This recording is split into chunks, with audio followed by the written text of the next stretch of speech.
En este video estaremos considerando los comentarios del estudio del libro del 12 al 18 de febrero 2024. ¿Qué tal amigos, hermanos? ¿Cómo están? Espero se encuentren bien. Sean bienvenidos y vamos entonces a comenzar.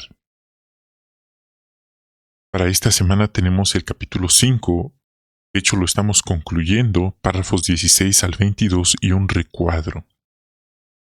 Párrafo 16. ¿De qué manera demostraron los apóstoles que estaban decididos a dar un testimonio completo? ¿Y cómo seguimos hoy el método de predicación de los apóstoles? Tenemos dos comentarios. Primero, dice el relato que sin perder tiempo pusieron manos a la obra de nuevo, retomaron la obra con prontitud.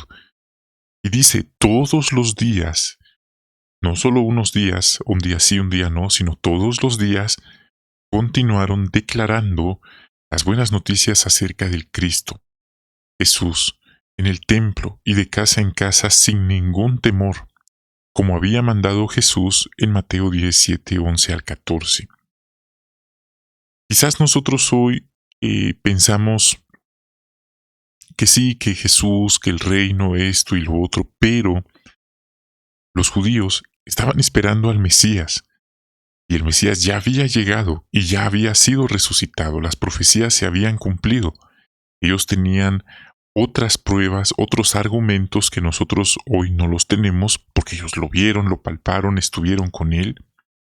Así que eso era lo que también estaban predicando, que el rey del reino había llegado. Y por supuesto los judíos tenían esta cultura de esperar a un Mesías y hoy muchos siguen esperando a un Mesías. Bueno, otro comentario.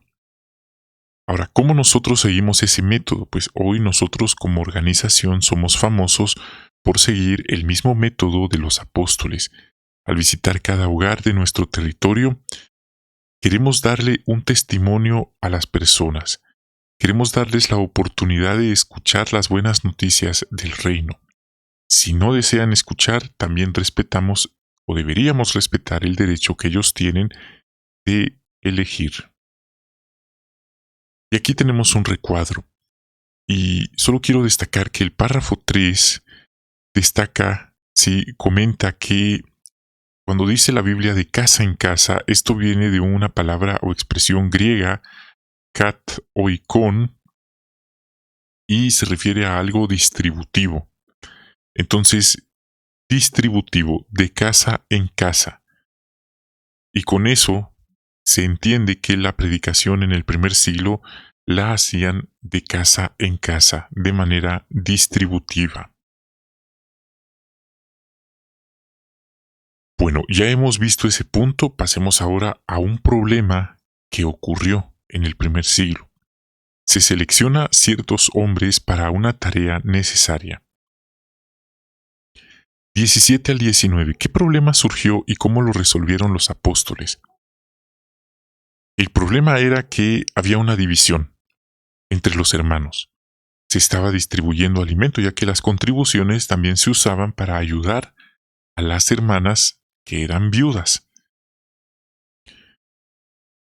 Y se les daba una ayuda de alimentos. Pero resulta que solo se le estaba dando a las viudas judías, hebreas, y se estaba ignorando a las viudas griegas, es decir, gentiles. Bueno, esto denota un caso de favoritismo, es una injusticia que ocurrió dentro de la congregación que causó mucho daño. No es la única que puede ocurrir. Ahora, ¿qué nos enseña este punto? Que a veces ocurren situaciones injustas, incluso dentro de la congregación. Hay hermanos que no les gusta hablar de esto porque ellos quieren dar una imagen que todo es perfecto, pero está esto en la Biblia, entonces no le vamos a decir a Jehová que quite eso de la Biblia porque eso daña la imagen de la congregación. Al contrario, Jehová no esconde que también pasan cosas malas o injustas adentro de su pueblo. Ese es un ejemplo de honestidad, de honradez. Como decía el libro enseña, es muy poco frecuente en nuestros días. Bien, entonces, que ya vimos el problema que surgió. Ahora, ¿cómo lo resolvieron?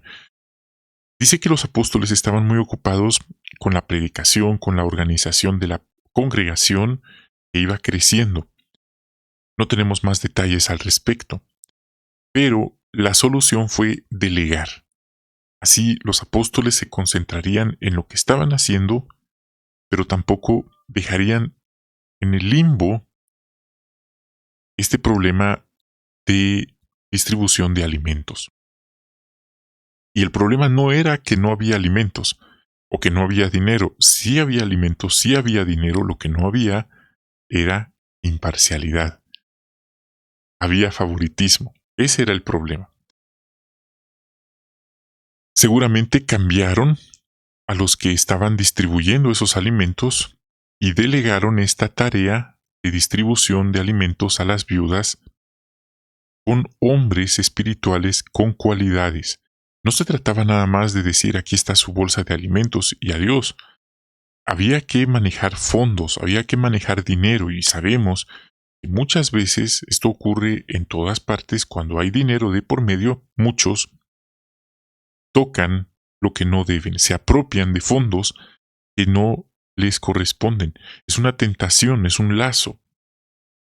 Y es tan fácil. Ahora, otro comentario, el que estos hombres tuvieran esta tarea de distribuir alimentos no quería decir que ya no iban a predicar. Llama la atención, hermanos, que se atendió esta necesidad, que no se les dijo, bueno, hermanos, arréglenlo como ustedes puedan, o tengan paciencia, ya viene el reino, en el nuevo mundo no habrán carencias de alimentos, ustedes sigan predicando, no se preocupen, sean felices aunque no tengan alimentos. No se manejó de esa manera, se atendió, no hubo indiferencia. Entonces ese es un modelo apostólico. Los apóstoles dejaron ese modelo. Y eso es algo que también eh, es un modelo para nuestro día. Otro comentario, se eligió a Esteban, quien también iba a estar pronto preso, arrestado y eliminado por predicar con valor y con decisión. Luego estaba Felipe, eran 7 elegidos para la distribución de alimentos, y Felipe era conocido como el evangelizador.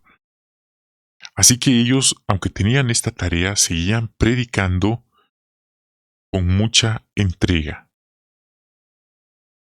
De hecho, de Felipe se viene el discurso que dice espíritu de evangelizador. Párrafo 20. ¿Cómo seguimos hoy el modelo de los apóstoles al hacer nombramientos? Bueno, hoy se esfuerzan los hermanos por hacerlo de esa manera. De hecho, en la congregación también, si hay una hermana mayor,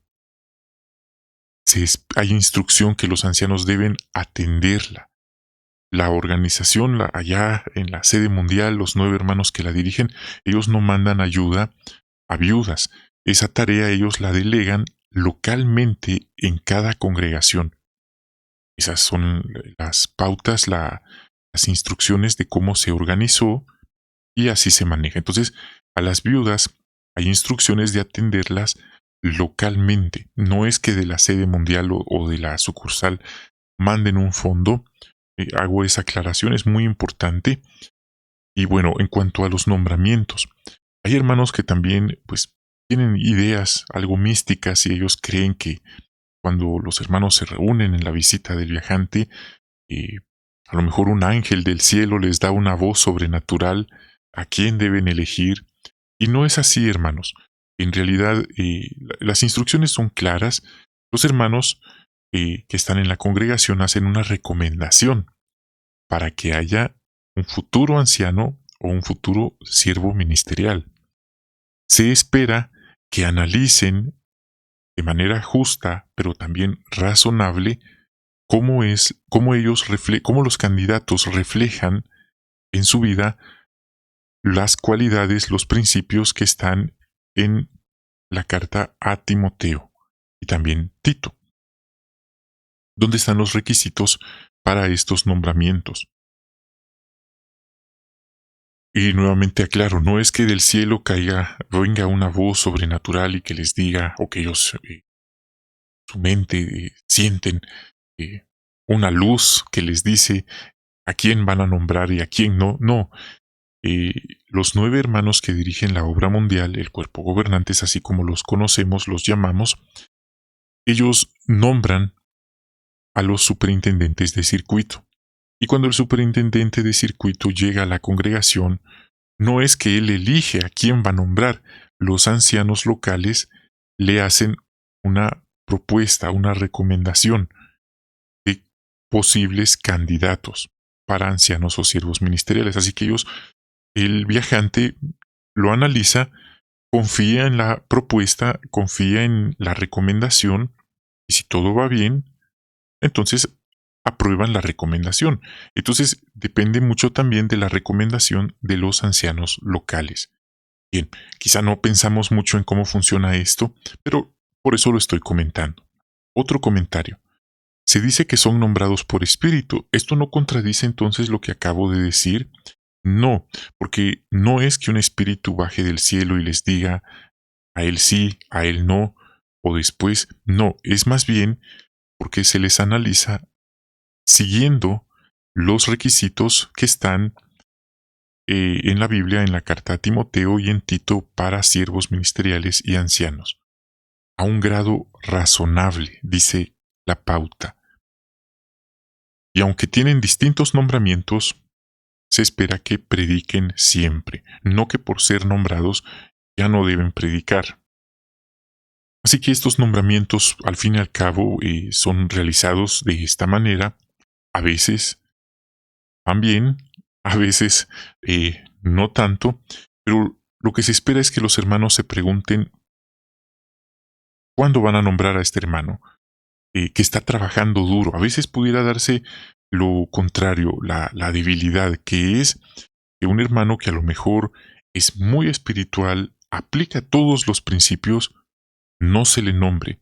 Y otro que no es espiritual y que no aplica los principios, se le nombre. Bueno, estas son cosas que pasan.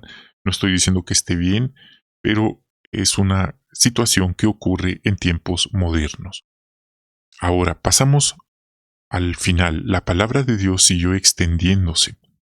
21 y 22. ¿Cómo sabemos que Jehová estaba bendiciendo a la joven congregación? Bueno, lo sabemos porque dice el relato que la congregación siguió creciendo y estando estabilizada. Siguió extendiéndose, siguieron aumentando. Y hasta un gran grupo de sacerdotes empezaron a aceptar la fe. No es que dejaron de creer en Jehová, sino que ahora actualizaron lo que ellos creían con este nuevo conocimiento.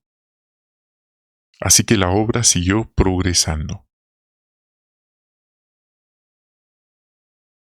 Este fue entonces nuestro estudio guiado, explicado para esta semana. Gracias por acompañarnos. Los invito a suscribirse. Bendiciones de Jehová para ustedes, sus familias y hasta la próxima.